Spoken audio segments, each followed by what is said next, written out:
Alors dans ce nouveau chapitre, nous allons voir comment bien organiser vos fichiers PHP pour une véritable application. Donc on s'imagine, on a besoin de créer un blog avec une page d'accueil, une partie contact et vraiment un site complet. On peut se demander alors comment on va organiser nos fichiers.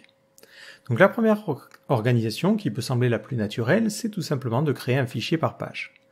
Donc par exemple, on va avoir un fichier index.php qui sera le fichier qui servira à la page d'accueil, un fichier contact.php pour la partie contact, et pour la partie blog, on va mettre ça dans des sous-dossiers. Donc je crée d'abord un dossier blog, et à l'intérieur de ce dossier, je vais créer un fichier index.php, pour le listing des articles par exemple, et un fichier article.php qui permettrait d'afficher un article. Pour éviter de répéter toujours la même chose dans la partie en-tête et footer, je m'imagine créer un nouveau dossier elements, ou parts comme vous voulez, et à l'intérieur, je crée un fichier header.php. Donc j'y mets la partie qui est toujours commune à toutes mes pages, et je créerai ensuite un fichier footer.php, où là, j'y mettrai que la partie footer. Maintenant, dans chacune de mes pages, donc par exemple dans le index.php, je vais le faire juste une fois pour l'exemple, mais on ferait un require, on chargerait le fichier elements/header.php, on mettrait le contenu que l'on veut, par exemple bienvenue sur mon site, et ensuite on require le footer. Si on veut utiliser des librairies tiers, ce que l'on est obligé de faire, c'est de charger l'autoloader. Par exemple, je vais faire un coup de composer require, et on va charger symfony/var-dumper, et on va mettre ça en dépendance de développement. Donc là, juste avant de require mon header.php, je serai obligé de faire un require, et de charger dans le dossier vendor le fichier autoload.php. Comme ça, plus tard, si je le souhaite, je pourrais faire, par exemple, un petit dump de la variable global serveur. Donc ça, c'est vraiment la structure minimale que l'on pourrait avoir pour un site web. Donc si je démarre le serveur interne de PHP, donc on va le démarrer sur le port 8000, et que je me rends sur la page d'accueil, j'ai bien ma page qui s'affiche convenablement. Si ce n'est qu'on a une petite erreur, parce que le var-dump affiche les choses, donc on peut simplement utiliser PHP ici. Le problème de cette approche-là, c'est que tous nos fichiers se situent à la racine, ce qui fait que si quelqu'un est mal intentionné, ce qu'il peut faire, c'est taper par exemple composer.json. Et il aura alors accès à votre fichier composer.json qui liste les dépendances. Il peut même aller attaquer le fichier composer.loc pour voir l'ensemble des dépendances et des versions que vous utilisez. Donc c'est pas forcément tip-top et c'est pas forcément quelque chose qu'on a envie de rendre public. Donc pour remédier à ce problème-là, on a plusieurs solutions. La première sera de configurer notre serveur web pour interdire manuellement l'accès à certains dossiers et certains fichiers. C'est un petit peu risqué parce qu'on risque d'en oublier. Une meilleure solution, c'est de déclarer un nouveau dossier qui servira de nouvelle racine, et ce dossier, on va l'appeler public. À l'intérieur, on ne mettra que les fichiers qui sont publiquement accessibles. Par exemple, notre fichier contact.php, index.php et tout notre dossier blog. Tout le reste, à savoir Elements, Vendor et les fichiers liés à Composer, seront au-dessus de ce dossier-là, donc ils ne seront pas accessibles publiquement. Maintenant, dans mon index.php, je change juste les chemins pour remonter d'un cran. Donc le dossier Elements se situe un cran au-dessus et le dossier Vendor aussi. Maintenant, le problème, c'est que si je me rends sur la page d'accueil, on n'a plus rien parce qu'il ne va pas trouver de fichier index.php. Donc il va falloir indiquer à notre serveur web que le dossier public est maintenant la nouvelle racine. Donc pour faire ça avec l'invité de commande et avec le serveur interne de PHP, vous pouvez rajouter un petit drapeau qui est le drapeau -t minuscule. Vous mettez ensuite le nom du dossier qui servira de racine, ici public, et vous relancez la commande. Maintenant, dès que vous tapez une URL, l'URL ne correspondra pas à ce dossier racine, mais au dossier public. Donc si je fais / ou directement localhost 2.8000, j'arrive bien sur cette partie-là. Si je veux afficher la partie blog, par exemple faire /blog, ça fonctionne convenablement. C'est bien ce fichier-là qui sera appelé. Si je veux tester les choses, hop, je recopie ce code-là.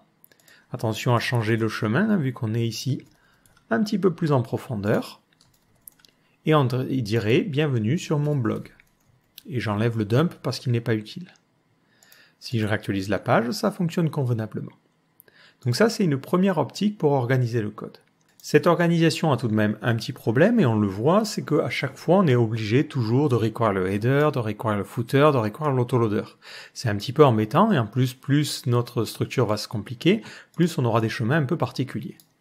Donc une solution pour remédier à ce problème-là est d'utiliser une page comme carrefour en fait de notre site. C'est-à-dire que plutôt que de charger chaque fichier individuellement, on va toujours charger le fichier index.php et on lui dira la page que l'on souhaite appeler. Par exemple, on lui dira « je veux appeler la page contact » ou la partie blog. Comme ça, on se servira toujours de ce fichier comme racine. Dans ce cas-là, au niveau de notre index.php, hop, on peut rajouter un petit peu de logique. On peut lui dire $page égale $_get page.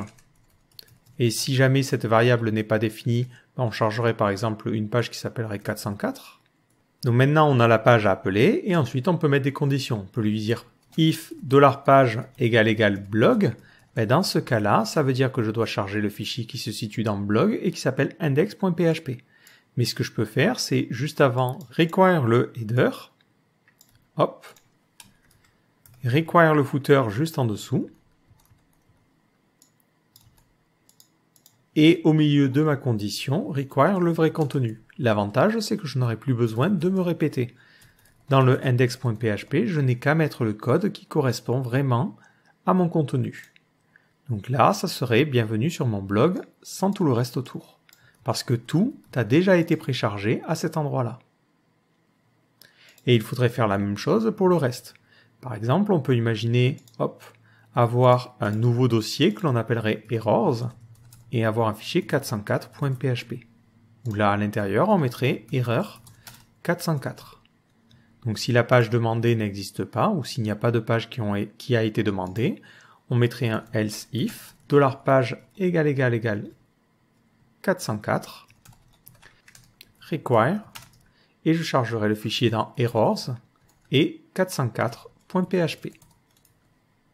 Si j'essaie de me rendre sur mon site sans avoir mis de paramètres, j'ai bien la page erreur 404. Et on pourrait comme ça décomposer les choses. En revanche, attention, il pourrait être tentant de se dire, on n'a qu'à, au niveau de l'URL, préciser le fichier à charger. Par exemple, mettre un point d'interrogation page égale blog/index.php. Et plutôt que de mettre toutes ces conditions, faire un require $page suivi de l'extension .php. Comme ça, ça permettrait même d'enlever cette partie-là. Effectivement, ça fonctionne bien, mais quelqu'un de mal intentionné pourrait tricher avec ce chemin-là. Par exemple, il pourrait mettre une URL qui ressemblerait à ça. Et dans ce cas-là, votre système essaiera de charger le fichier composer.json.php, qui génère effectivement une erreur ici, mais vous le voyez, il est capable de remonter à la racine. Donc ne faites jamais ça parce que c'est un gros problème en termes de sécurité. Si j'enlevais cette petite extension, hop, on voit que grâce à cette URL, il est capable de charger des fichiers qui normalement ne seraient pas publiquement accessibles. Donc ça peut être dangereux et c'est pour ça que je vous conseille de mettre des conditions. Malgré tout, cette organisation n'est pas forcément l'organisation définitive que l'on va choisir. Elle a un problème majeur, c'est que les URL ne sont pas forcément très jolies. On le voit ici, ça fait page égale blog, c'est pas très propre. Si on regarde d'autres sites, je vais prendre au hasard le mien, on voit que les URL sont plutôt sympas. On a tutoriel, et ensuite quand on se rend sur la page d'un tutoriel, ça fait tutoriel / quelque chose. On n'a pas vraiment .php quelque part. Et c'est une architecture que l'on retrouve sur beaucoup de sites. Nous, on a envie d'avoir vraiment des URL qui sont complètement indépendants des fichiers PHP. J'ai envie par exemple que la partie contact soit sur nous-contacter. Actuellement, effectivement, ça ne fonctionne pas. Et c'est là que le dernier type d'organisation intervient, c'est le principe du routeur. L'idée derrière un routeur, c'est de diriger en fait toutes les pages vers cette page Carrefour comme on l'a fait actuellement. Donc on va supprimer la partie blog, la partie errors et le fichier contact.php. On ne va garder que le fichier index.php dans lequel on va mettre salut. On remarque quelque chose, c'est que par défaut, lorsque je réactualise ma page, peu importe l'URL que je tape, tout est renvoyé vers cette page index.php, sauf si je tape le nom d'un fichier qui existe. Ce que l'on va donc pouvoir faire, c'est, au niveau de cette page index.php, détecter l'URL et arriver à comprendre quelle page on souhaite appeler. Par exemple, dire, lorsque l'URL c'est nous contacter, il faut que tu charges le fichier contact.php. Donc ce que l'on peut faire ici, c'est revenir sur notre require, je ne sais pas pourquoi je l'ai enlevé, autoload.php, et on fait un dump de $_server. Je sauvegarde et je vais réactualiser.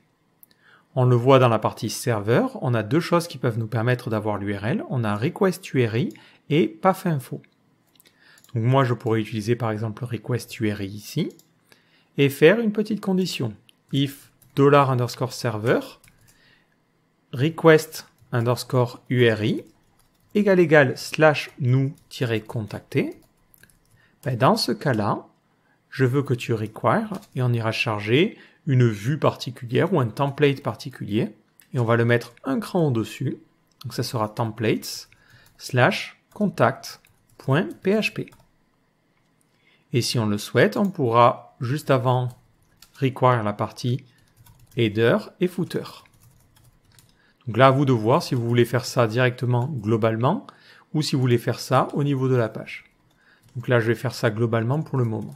Et pour que ça fonctionne, je vais aller créer mon fichier. Donc ça sera à la racine dans un dossier templates et on va l'appeler contact.php.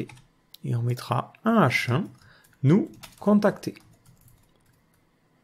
Je m'imagine aussi avoir besoin de créer la homepage. Donc je vais créer un nouveau fichier que je vais mettre aussi dans le dossier templates et que je vais appeler home.php. Et là, on mettrait ma homepage.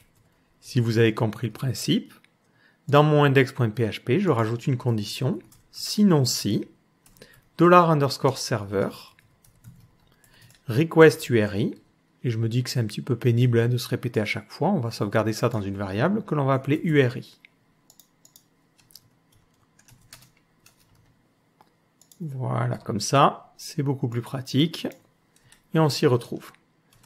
On pourrait même utiliser un switch case si on veut avoir une syntaxe un petit peu plus sympa. Mais vu que ce n'est pas la syntaxe définitive, on va faire ça pour l'instant. Donc là, dans ce cas-là, j'irai charger le fichier home.php. Sinon, je pourrais simplement mettre un echo 404. Donc si maintenant je réactualise ma page, on voit que si je vais sur nous contacter, ça m'affiche nous contacter. Je vais sur la page d'accueil, ça affiche la homepage. Je tape absolument n'importe quoi et j'ai une erreur 404. On a maintenant un système de routeur qui est capable, en fonction de l'URL, de charger la bonne page. Là où ça se complique un petit peu plus, c'est si on a des URL dynamiques. Imaginons, on va avoir blog / une chaîne de caractères qu'on va appeler un slug, qui sera par exemple mon-super voyage, l'ID de l'article, ID que l'on récupérerait depuis la base de données. Par exemple, ça serait l'article 60. Le problème, c'est que dans ce cas-là, l'URL est un petit peu dynamique. Et ça voudrait dire qu'on doit lui dire, on aimerait bien capturer toutes les URL qui commencent par blog et qui ont ensuite cette syntaxe-là, puis un chiffre. Donc ça deviendrait un petit peu compliqué. Donc heureusement, il y a d'autres personnes qui ont déjà planché sur le problème et ce qui va permettre de résoudre ces URL-là, c'est ce que l'on appelle un routeur. Donc vous pouvez vous rendre sur Packagist, encore une fois, et on va chercher routeur. Donc vous en avez pas mal. Le plus téléchargé, c'est celui de Symfony. Donc souvent, ça va être des composants Symfony qui seront très téléchargés parce qu'ils sont dans un framework. Donc à chaque fois que quelqu'un télécharge le framework, il le télécharge. Et ils sont tous vraiment pas mal, mais il y en a qui sont plus compliqués que d'autres. Ici, on va, juste pour cette petite présentation, aller vers l'outil le plus simple. Et à mon sens, celui qui est le plus simple, c'est AltoRouter. Donc je vais cliquer dessus et on va regarder un petit peu la documentation pour voir de quoi il en retourne. Donc voilà un petit exemple. D'abord, il initialise la classe. Cette classe n'utilise pas de namespace particulier. Et ensuite, il dit, voilà, pour ce routeur, je veux que tu mappes l'URL en get. Donc c'est la méthode à utiliser. Donc c'est ce que l'on a dans le navigateur. On l'avait vu quand on avait parlé des formulaires. C'est ce qu'on a dans la partie réseau. Par défaut, les pages sont appelées en get. Lorsqu'on poste un formulaire, elles sont appelées en post. Ensuite, on précise l'URL à matcher et la fonction à appeler lorsque cette URL match. L'avantage, c'est qu'on le voit ici, on peut avoir des paramètres dynamiques. Donc ça va nous permettre de matcher des URL qui sont un petit peu plus complexes que celles que l'on a définies par défaut. Donc c'est idéal pour notre situation. Donc ce que l'on va faire, c'est qu'on va commencer par l'installer. Donc on avait vu, hop, la commande c'était celle-ci. Donc je vais aller l'installer en coupant d'abord mon serveur interne. Alors je ne sais pas pourquoi il a planté. Voilà, hop, on fait un coup de composer require et c'était alto router / alto router. Ensuite, on va pouvoir l'initialiser. Donc c'est très simple, hein, on fait juste un router égale new alto router. Donc, je vais supprimer moi ce que j'ai écrit ici. Et ensuite, je fais router map. Je précise la méthode get dans mon cas. Je précise la route à matcher / et ensuite la cible. Donc la cible, ça peut être n'importe quoi. On voit ici qu'il y a marqué mixte. Donc ça peut par exemple être une fonction. Donc moi je vais pour l'instant utiliser une fonction et faire un echo salut. Dans le cas où on est sur la page d'accueil, si jamais on est sur l'URL nous-contacter, on mettra un echo nous contacter. Donc on voit ici qu'on utilise les closures que l'on a vues précédemment. Et on va pouvoir gérer des URL avec des paramètres. Et c'est ça qui est intéressant. Donc nous, on veut une URL qui ressemble à ça. Blog / un slug qui ressemble à une chaîne de caractères séparée par des tirets. Et ensuite, un chiffre.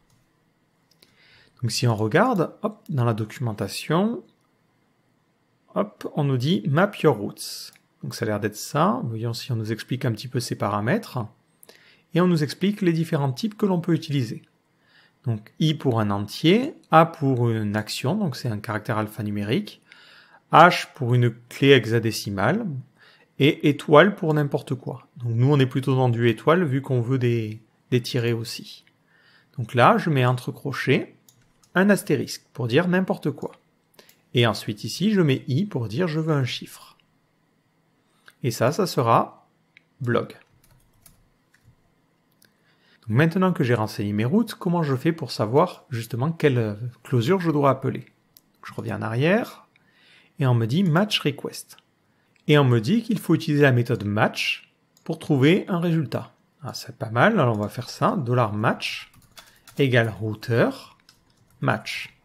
Vu que c'est la première fois que j'utilise la librairie, je vais faire un dump. Ou ce que je peux faire aussi, c'est cliquer pour aller à la définition et voir un petit peu ce qu'elle renvoie. Donc ça nous renvoie un tableau avec les informations. Bon, ça ne nous donne pas forcément 3 tonnes d'informations. Peut-être en descendant, on pourrait analyser le code. Mais bon, on va pas aller se compliquer la vie, on va juste faire un dump ici. Et pour l'instant, je vais commenter cette partie header et cette partie footer. Donc je réactualise ma page. On voit que j'obtiens un tableau avec 3 valeurs. Target qui contient la closure, params qui va contenir les paramètres, et name qui va contenir le nom de la route si on lui a donné un nom. Si on veut récupérer les paramètres, il faudra leur donner des noms. Par exemple ici, on peut lui donner le nom slug, et ici, lui donner le nom id. Comme ça, si je réactualise, on a dans la partie params les 2 paramètres, qui pourront être utilisés plus tard dans la logique de notre application. Donc ce que l'on pourrait faire, c'est lui dire ici, if match est différent de nul, ça veut dire qu'on a trouvé effectivement un résultat, tu feras un match et tu vas appeler la closure que tu as dans le target. Donc tu récupéreras cette closure et tu l'appelles. Si maintenant je réactualise la page, on voit bien que ça m'affiche blog. Il a bien détecté que je suis sur cette URL là. Alors le problème c'est qu'on aurait peut-être envie d'afficher l'article et par exemple lui dire je suis sur l'article. Hop. Et on mettrait le slug de l'article et ensuite l'ID avec le numéro ID. Donc ça veut dire que là, on doit envoyer les paramètres à notre closure. Donc on pourrait faire manuellement dans notre cas ici, $match, on récupère params, et on récupère le premier paramètre qui serait le slug. Et ensuite j'enverrai en second paramètre l'ID. Comme ceci. Donc l'avantage, c'est qu'après cette closure-là pourrait prendre en paramètre le slug et l'ID. Et ça fonctionnerait convenablement. Le problème, c'est que si je vais sur une autre URL qui n'aurait pas de paramètres, dans ce cas-là, on aurait des erreurs, parce que forcément, les valeurs slug et ID n'existent pas. Donc lorsque vous appelez une closure et que vous voulez automatiquement lui envoyer des arguments, vous pouvez utiliser une fonction qui s'appelle call_user_func. Alors attention, c'est call user_func_array. Alors pour vous expliquer un petit peu comment fonctionne cette fonction justement, on va se rendre sur PHP. Donc on va mettre la documentation en français si elle ne l'est pas déjà. Ça permet d'appeler la fonction, qu'on lui passe en premier paramètre le callback, qui peut être une closure ou quelque chose de callable, et on lui donne en second paramètre un tableau contenant les paramètres à envoyer à notre fonction. Donc nous, c'est exactement ce que l'on veut faire. On a déjà les paramètres. Donc je peux ici lui dire, en premier argument, je te donne la cible, donc ça sera la target, et en second argument, je te donne les paramètres. Donc ça sera ici match params. Hop. Maintenant, automatiquement, le slug et l'ID sera passé, et si on n'a rien, ça ne renverra rien. Je vais essayer de réactualiser ma page, et on nous donne bien nous contacter, et si je reviens en arrière sur la page où j'avais le slug et l'ID, ça fonctionne convenablement. Attention en revanche, les paramètres seront toujours dans le même ordre que ceux de l'URL. Donc vu qu'on a le slug en premier, il faudra avoir le slug en premier paramètre ici. Après, libre à vous de redécomposer votre page comme bon vous semble, en mettant par exemple le require footer juste avant et le require header juste au-dessus. Donc c'était... je l'avais effacé. Donc c'était ce truc-là. Dans le cas où vous ne trouvez aucune URL, c'est-à-dire dans le cas où match serait égal à nul, on pourrait afficher une page d'erreur 404 classique et faire ce que l'on veut. Donc le système de routeur vous permet comme ça de matcher des URL qui sont un petit peu plus dynamiques et un petit peu plus complexes. L'avantage, c'est que le gros du travail a déjà été fait pour vous. Et là, vous pouvez décomposer votre application comme bon vous semble. Vous pouvez dans les closures mettre des requires et charger le contenu que vous souhaitez. Donc si je retente encore de réactualiser la page, on voit que ça ne change rien, mais par contre dans le code HTML, on a bien toute notre partie body et notre partie HTML. Juste pour bien séparer les choses, hop, je vais prendre ma partie Elements, je vais prendre mon header, et je vais mettre une div pour la classe container. Et dans la partie footer, je ferme cette div là. Et pour que visuellement ça soit encore plus sympa, on va charger Bootstrap tout en haut. Mais vous avez compris le principe pour ce système et cette décomposition. Alors on pourrait aller légèrement plus loin sans forcément rajouter 3 tonnes de code. On pourrait se dire, c'est un petit peu embêtant de mettre des closures ici. Moi, ce que je pourrais avoir envie de faire, c'est directement mettre, hop, ici, charge dans le dossier Elements, charge dans le dossier Templates, la page Contact. Pour la partie blog, hop, je veux que tu charges la partie blog/article. Ce qui veut dire qu'à cet endroit-là, lorsque l'on a un match, target n'est pas forcément une closure. Donc ce que vous pouvez faire, c'est mettre une petite condition, if match target, et vérifier est-ce que c'est callable, en mettant un is_callable. Is_callable vous permet de vérifier si une variable est appelable ou non. Donc si c'est callable, dans ce cas-là, je l'appelle en lui envoyant les différents paramètres. Dans le cas contraire, par exemple si c'est une chaîne de caractères, je peux faire simplement un require et aller charger le fichier. Donc ça sera, hop, un cran en arrière, je vais dans le dossier templates, et ensuite je vais charger le fichier qui a été demandé. Donc ça sera $match target. Ça me permet maintenant, quand je veux définir une page à appeler, à n'avoir que cette partie-là à modifier. Si je veux rajouter une home page, j'ai juste à faire un routeur, map, je lui dis en get, lorsqu'on se rend sur la page racine, je veux que tu charges le fichier home. Et c'est beaucoup plus simple que de créer une fonction qui va elle-même require, vu que c'est toujours la même logique à écrire, on ne s'embête pas.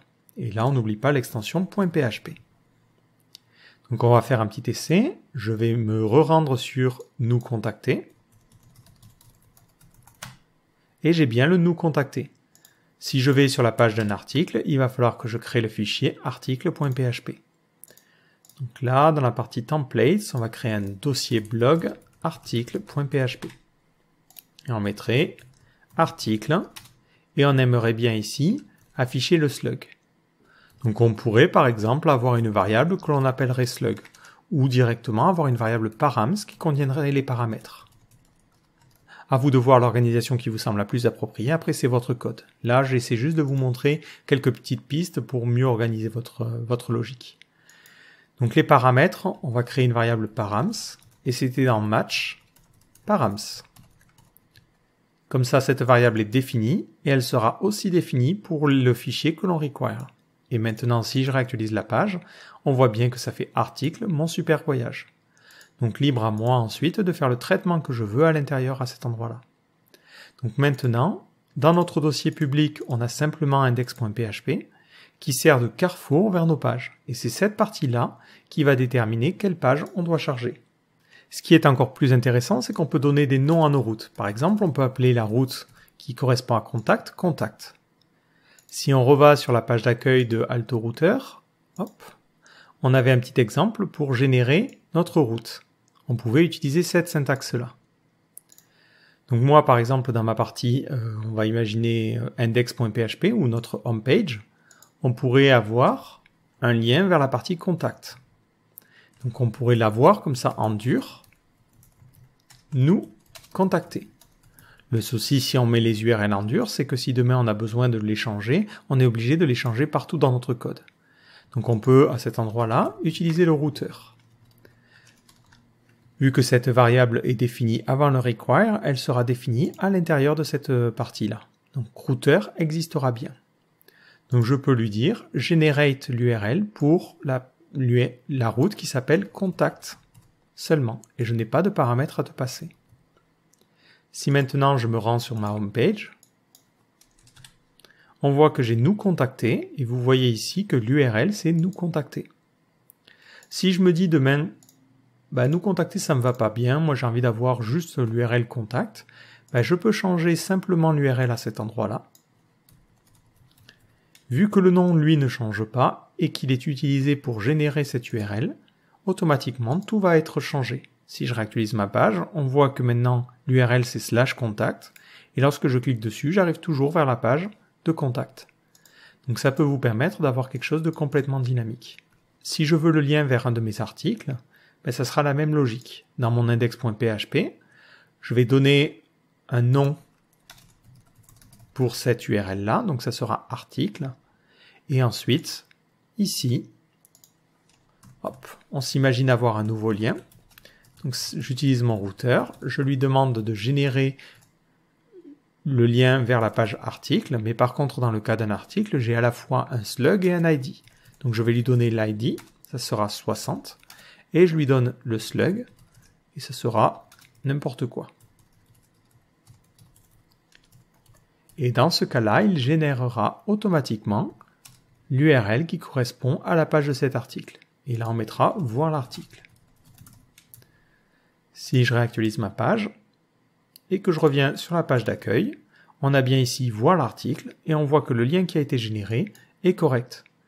Donc ce système vous permet de vraiment avoir des URL dynamiques que vous allez pouvoir complètement changer et qui ne reflètent pas forcément l'architecture de vos fichiers. Et vous pouvez organiser votre code comme bon vous semble. Et c'est ça qui est intéressant. Donc ce qu'il faut retenir de cette vidéo, c'est déjà que par défaut, on va toujours créer un dossier public qui servira de racine pour notre site web. Ça permet d'éviter que des fichiers qui sont importants pour notre système soient accessibles par n'importe qui. Ensuite, on utilisera souvent le principe d'une page carrefour. Donc on aura une page index.php qui servira de page racine et on dirigera toutes les requêtes vers cette page-là. C'est elle qui sera chargée de choisir le fichier à inclure. Donc pour choisir le fichier à inclure, on peut utiliser des paramètres dans l'URL, mais c'est pas forcément très joli, comme on l'avait fait au début, avec point d'interrogation page égale. Ou on peut se dire, on va rediriger toutes les URL vers une page d'accueil principale, et cette page-là se chargera de trouver à partir de l'URL le code à effectuer. Nous, dans notre cas, on a simplement utilisé AltoRouter, qui est un routeur parmi tant d'autres, et qui permet, en fonction d'une URL, de définir une cible. Et on a choisi de simplement mettre une cible qui était une chaîne de caractères qui représente le fichier à charger. Voilà, c'est un petit exemple, mais ça vous permet comme ça d'avoir une organisation qui est complètement indépendante de l'URL. Alors juste un petit problème, on voit que quand on tape n'importe quoi, il essaie de charger un template. Alors on va voir un petit peu à quoi ressemble ce match-là. Donc on va faire un dump match. Et ça me dit false. Donc c'est dans le cas où c'est différent de false. Ou ce que l'on peut faire, c'est dire if is underscore array. Comme ça au moins on est sûr que c'est un tableau et que ça contient des valeurs. Sinon, hop, on peut mettre directement echo 404. Voilà pour ce petit chapitre-là. Donc dans le prochain chapitre, je vous propose de découvrir les fonctions de bufferisation de sortie. Alors ça fait un petit peu peur, mais un problème que l'on a ici, c'est qu'on a choisi de require le header et le footer, et ensuite on require notre fichier. Le souci, c'est qu'avec cette approche-là, il n'est pas possible par exemple de modifier le titre que l'on a dans le header. Parce que dans cette partie-là, on a ce petit titre, et là on aimerait bien le rendre dynamique. Et vu qu'il est inclus malheureusement avant notre template, on ne peut pas changer une valeur qui serait définie dans le header. Donc les fonctions de bufferisation de sortie vont nous permettre de remédier à ce problème-là. Donc je vous donne rendez-vous dans ce prochain chapitre.